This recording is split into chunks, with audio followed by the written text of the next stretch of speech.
Hey everybody, welcome to California Bountiful. I'm your host, Tracy Sellers. And today we're hanging out in North Beach in San Francisco at Capo's, where they're known for their authentic Chicago Italian cuisine. And this is actually one of their famous menu items. It is a baked artichoke, and it is taking me everything not to just dive into this. And we're gonna show you how to make it. But before we do, why don't we show you a little bit more about artichokes? And where do you go but the artichoke capital of the world? Check it out.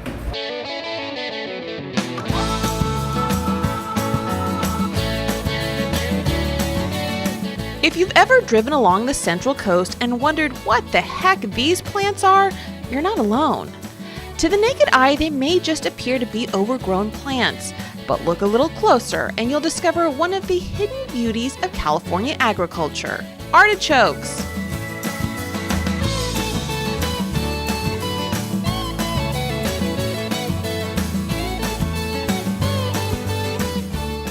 And there's no better place to learn about them than here at Ocean Mist Farms. The folks here have been devoted to growing the thorny thistle since 1924, and today they are the largest artichoke grower in North America. Casper really has a Mediterranean-like climate. Artichokes don't like it the same way they don't like a lot of rain or not enough rain. They also don't like a lot of cold or a lot of heat.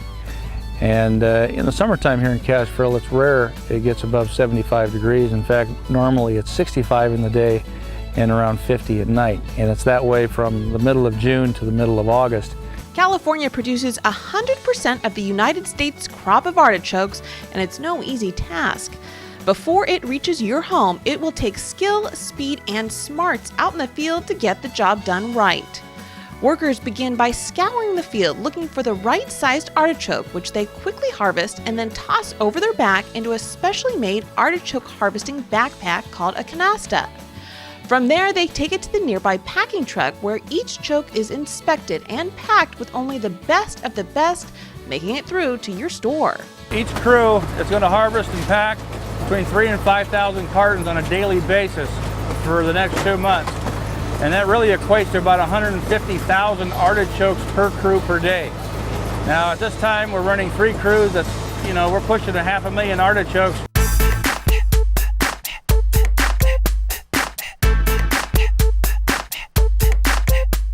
And hoping to help them reach their daily goal of nearly 1 million artichokes harvested and packed, and because I always like a good challenge, I decided to try my hand at harvesting one of my favorite veggies. So, Dale, you're going to teach me how to harvest artichokes. That's right. I take it you've never harvested artichokes before? How did you know? Lucky guess. Lucky well, guess. It's your lucky day. Okay. Put it underneath the artichoke, and you're just going to pull it towards you like this here. Now, what we would like to see is about 3 fingers, which means this is a little bit long here. Okay, so going to just toss it off, and then toss the artichoke in the basket. It makes it look really easy. Actually, you've got about 3 hours to get the knack of this, because if you don't catch on by then, you're done. Then there was the toss, which took some practice, but then I was a pro at it. No look.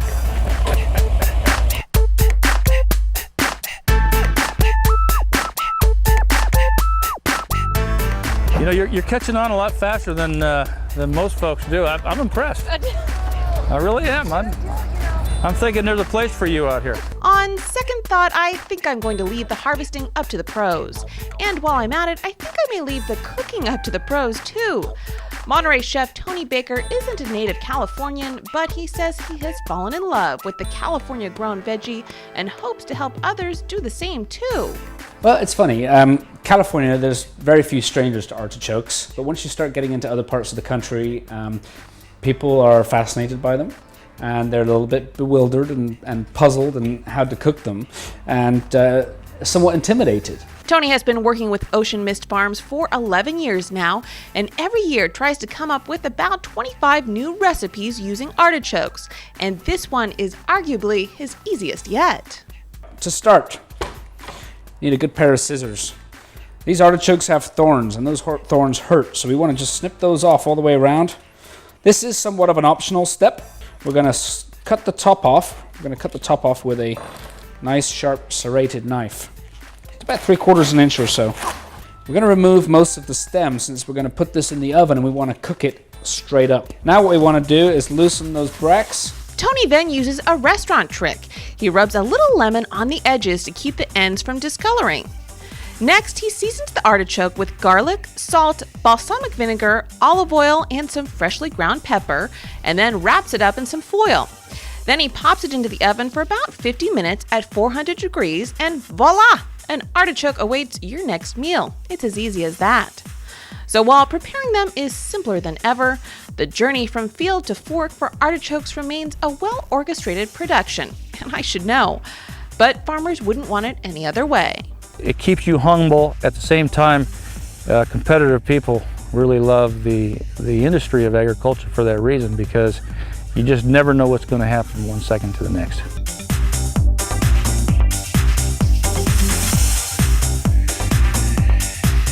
Hi, I'm Matt Molina with Capos in San Francisco North Beach, and I'm here to show you how to make the oven-baked artichoke hearts. First, we're going to start off with 2 artichoke hearts with the stems. We've marinated them, and I'm going to go ahead and place it into our wood-fired oven. If you're making this at home, you can use your own oven. I would set it at maybe 400 degrees. We're going to set that in there. Next, I've sliced 5 pieces of bread that I'm going to go ahead and toast that we'll be using later. And now I have an artichoke, pretty basic artichoke dip here that I'm going to go ahead and start to heat up. Use about 4 spoons on that. Spread it around, and I'm going to go ahead and put this into my wood-fired oven as well. And now that that's been heating up, I'm going to go ahead and stir it around, and I'm going to add a little bit of sautéed spinach to it. And then we're going to put it right back into the oven.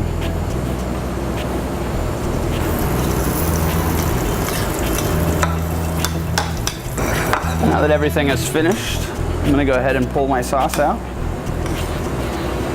One final stir, and then I'm going to go ahead and put it on the plate. Spread it around. I'm also going to go ahead and pull our artichokes out.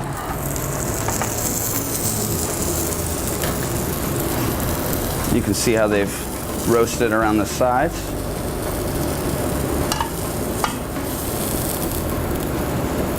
There we are.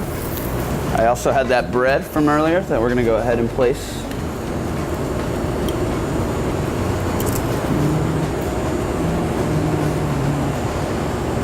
Just like that. I have a little bit of olive oil here that I'm going to use to go around the bread. I have my grated Romano pecorino. A little bit of oregano.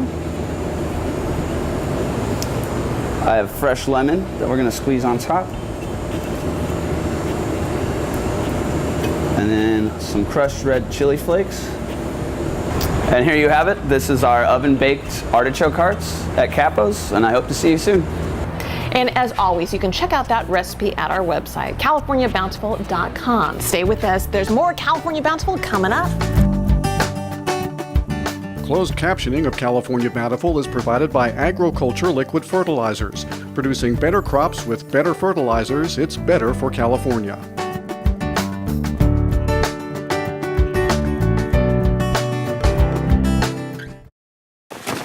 Hi, I'd like to make it.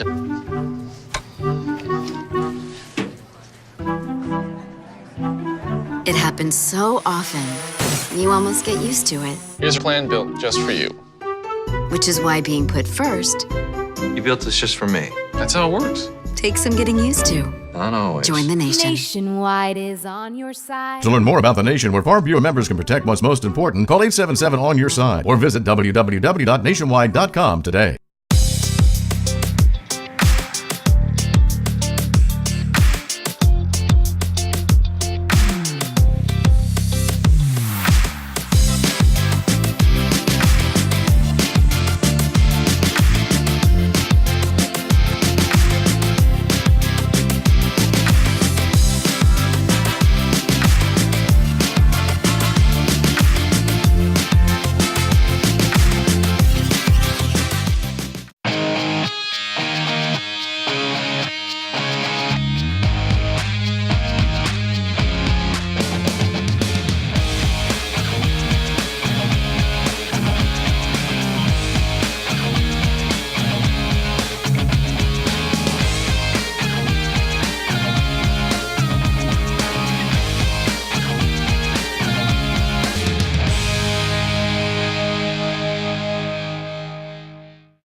We are here at the Second Great Chef Series with Patrick Mulvaney, who owns Mulvaney's B&L in Sacramento, California. So the Robert Mondavi Institute asked Bobbin and I to come out and do a class and talk about farm to fork and the region that we live in. And we thought about farm to fork and living high on the hog, being right in the middle of everything that grows in America. But mostly we're excited because you guys are going to make me lunch. So today we have 17 participants in the kitchen with Patrick, along with 8 UC Davis students who assist. Well, I'm very interested in product development. And so what I hope to learn with Patrick is to mix culinary, because I also like to cook, with my interest in product development. Well, actually, this was a gift. My wife provided me with the opportunity to come here. It was a Christmas gift. We have 5 kids, and I'm the one who does all the cooking. So they asked us what we wanted to do and what we wanted to talk about. I said, well, let's, we're in the middle of the richest agricultural region in the world. Sometimes here in Sacramento, we don't think about just how good we have it.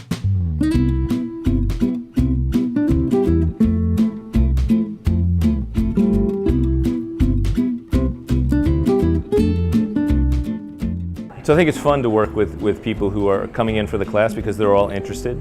It's easier for me because I'm not paying them, right? So I'm much nicer than I might otherwise be. I think that it's also intriguing for me because it means that I learn as much as I teach, as much as you try to give some tips, as much as you try to say, here's a better way to cook at home, here's something that might help you next time you have a dinner party. There's also stuff that I'm learning from them. Why am I doing something that way? How can I do it better? How can I be a better teacher, right? And all that stuff does nothing but carry over when I go back to the restaurant. So here's how you tell your temperature on a stove, right? On an oven, 1, 2, 3, 4, 5, 6, right? So my hands are probably a little better than yours, right? Because I do this for a living. But if you, so here, holding here, 1, 2, 3, 4, 5, 350. Shake your hand. Touch here. That's what a rare steak feels like. Squeeze your hand. That's it well. So when I want it fluffy, so most times, right, people say, you put the finger test, right? So just like you do in a rice cooker, put your rice up and put your finger right on top, and when the water comes just over your finger, then you can boil it slowly. I don't have a very good attention span, and sometimes I miss things, so here's how I do it. I put in lots of water and then boil it rapidly for about 5 to 10 minutes. Put a lid on, strain most of the water out, and put it over to set. And so everything that we had today came from California, and much of it came from really just 10 miles or less from here. From Suzanne growing her greens over in on the Sacramento River, or Paul growing stuff for us up in Capay Valley. And Caleb Sennert runs the meat lab here on campus, and he was kind enough to provide us with 2 pigs. So we got a pig last week and made bacon for everybody, and cured the loins that we had on our asparagus salad today, and then had the fresh pig that everyone came in to see and cook and eat today. Well, a lot of the tips that you get from Chef Mulvaney are some of the things that you can't get in the cookbook. So just figuring out from temperature all the way to prepping and then final product. So just getting his expertise, someone who is one of the Sacramento region's culinary geniuses. So Mulvaney's Building and Loan is a 50-seat restaurant in an 1893 firehouse in Midtown Sacramento. And really what we say is that whatever comes in the front door is what goes on the menu. The menu changes every day. We base our food on what the farmers are growing for us and what our customers would like. It's definitely amazing because we get fruits and vegetables the entire year round that we wouldn't necessarily get. Like when I was growing up in Illinois, we couldn't find lemons all year round. And so that's been wonderful. Well, I think a lot of folks take for granted what we have here. As Chef Mulvaney pointed out earlier in his discussion, you don't realize, whether it be Napa, Sonoma to the Central Valley and then up through the Sierra corridor, how much, whether it be livestock to ag to wine and food, what we have here. We're in the middle of the richest agricultural region in the world. And what I would hope is that whenever anyone anywhere in the world asks a question about food, that their second question is, what does Sacramento think about it? In the restaurant world, we know that our restaurants are strong. UC Davis, with its strong agricultural heritage and history, really the leading institution in the world, and now with the Robert Mondavi Institute, with the World Food Center, with all these other pieces coming into place, it just makes it stronger. And interesting because it's not a creation as much as it is a recognition of the things that UC Davis already does so well. And because they're training these people now, it's going to create a better future for everybody. Hello, my name is Luke Knox. I'm the executive chef of Burt Room and Tavern here in the Mystic Hotel by Charlie Palmer. Today I'd like to demonstrate one of our staples for our bar menu item. It is our cheesy tater tot. It's, essentially exactly what it is. It's nothing special. It's potatoes, it's some spices, it's a little egg, little flour, little cheese, and that's it. Very simple to make at home. I'm really happy to share this with you. First step is to take all your ingredients except for the potatoes and incorporate them into a bowl. So we have a mixture of cheese. Cheese, you could use really anything you want, a little cheddar, provolone, Parmesan cheese. Here we just have white cheddar and provolone. We'll take a little paprika, granulated garlic, kosher salt, ground black pepper, some paprika, AP flour. This is our binder. So this is going to help hold the potato together as well as the egg. So 1 egg. We're just going to mix all that together so it's all incorporated. And this is a kind of a smaller batch. This is probably going to make roughly a dozen little tater tots.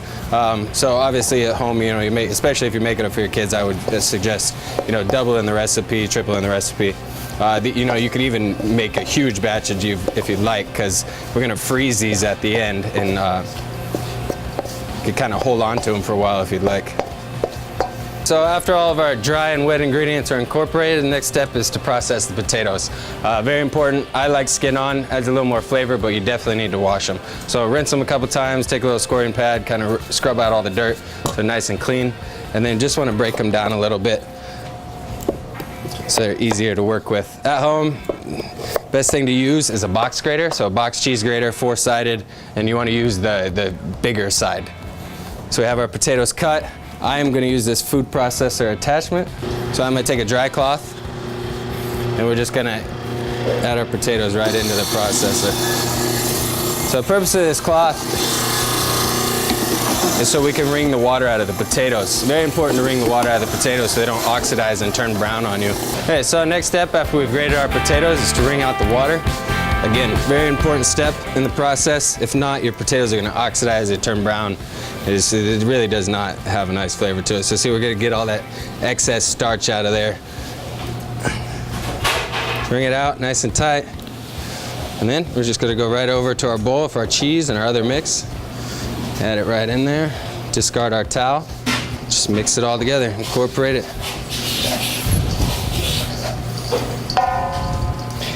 And again, sometimes, potatoes, they kind of react differently. So if you need to add a little more egg, a little more milk, or a little more flour to kind of bind it and really bring it all together, you absolutely can. It will not hurt it at all.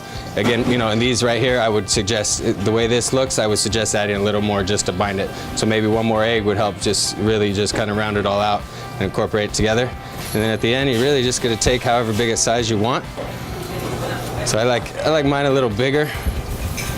Stay away from your traditional size tater tot.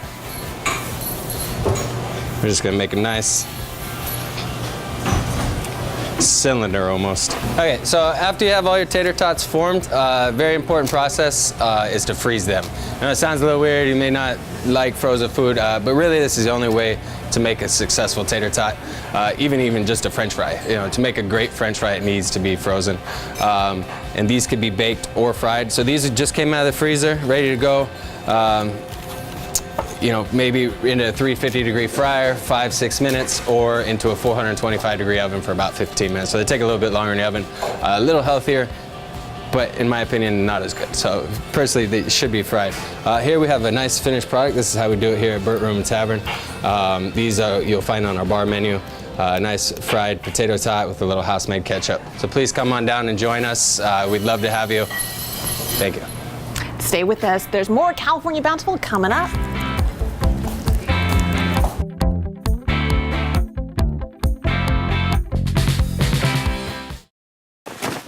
Hi, I'd like to make it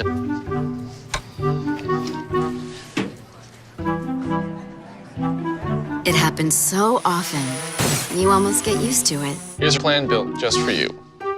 Which is why being put first You built this just for me. That's how it works. takes some getting used to. Not always. Join the nation. Nationwide is on your side. To learn more about the nation where Farm Bureau members can protect what's most important, call 877 on your side or visit www.nationwide.com today. My name is Patrick Mulvaney, and my wife Bobbin and I own Mulvaney's Building and Loan. It's a restaurant, banquet hall, and a catering facility here in Sacramento, California. Focus on local, seasonal food. So our menu changes every day, and it all depends on what the farmer brings in the front door. Every day brings a new excitement here because of the farmers that are around here. Everybody brings it in here to our restaurant so that we can put it on a fork, and our guests get to enjoy it.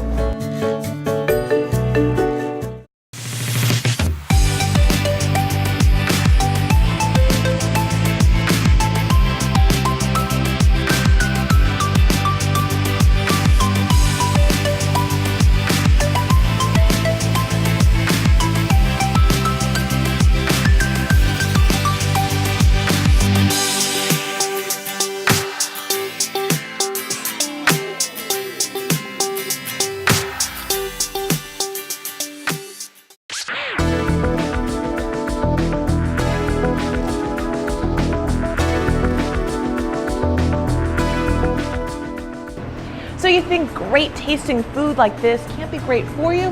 Well, the folks here in Ventura County have a very simple message for you. Just give greens a chance.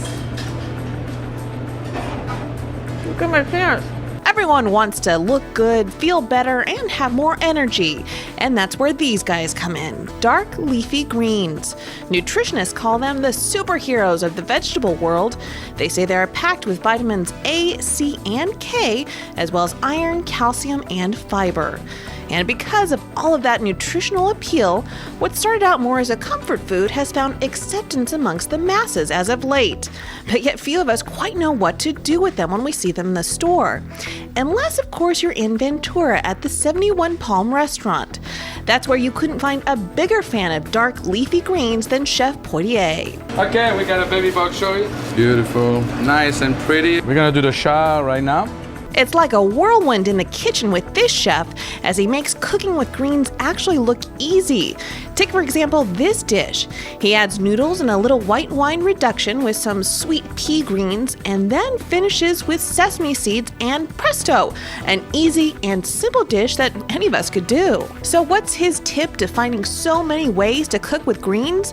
Well, his main secret to success lies with his friends and neighbors, Roy Nishimuri and Jan Burke, who run San Miguel Produce and have almost every green you could imagine at their farm in nearby Oxnard, which in turn provides the chef with a lot of great ideas. Here we have the baby bok choy in a soy ginger sauce, fabulous. And here we have a capellini with a sweet pea. Besides selling to local chefs, San Miguel Produce is actually behind one of the most innovative products in the leafy greens market for consumers these days, bagged cooking greens. Launched in 1996, it was the first packaged form of cooking greens in the United States. We're out here in a collard field. We grow collards year-round here in California. It happens to be one of our biggest commodities for cooking greens. Yeah, the leaves look really good, quality looks good. In addition to those collard greens, which have a cabbage broccoli-like flavor, some of their best sellers are a curly mustard, which is spicy and vibrant, and a rainbow chard, which has a delicate taste similar to spinach. It takes about 35 to 40 days to grow a crop of greens, and then harvest crews move in and are able to get 3 to 4 harvests a year out of the plants. From there, they travel to the production plant where they are triple washed and cleaned and then put through what amounts to a huge salad spinner. Look at that thing. And then they're bagged up and shipped out for us to enjoy at home. When consumers get the product at the stores, obviously they want it to last fresher as well. So if we at our end as farmers do our job, we can get the product to the grocery stores in the best possible shape. The consumers buy the product, they can take it home, put it in the refrigerator, and hopefully they will consume it quickly. But no matter how big they get, the vision here remains the same, to provide folks with an easy solution for adding nutritious and delicious greens to their diet. You know, I have to say, going green never tasted so good.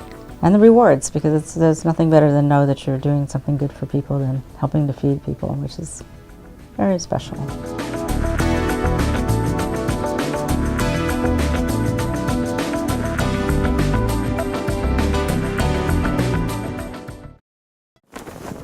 Next. In the nation, we know how it feels when you aren't treated like a priority. Expected wait time, 55 minutes. Your call is... Waiter! We do things differently. We put members first. We'll take care of it. Join the nation. Thank you. Nationwide is on your side. To learn more about the nation where Farm Bureau members can protect what's most important, call 877 on your side or visit www.nationwide.com today.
Well, that's going to do it for the show today. If you have questions about any of the stories you've seen or would like to make those recipes on the show today, you can check it all out at our website, CaliforniaBountiful.com. We'll see you again next week on California Bountiful. Where to begin here?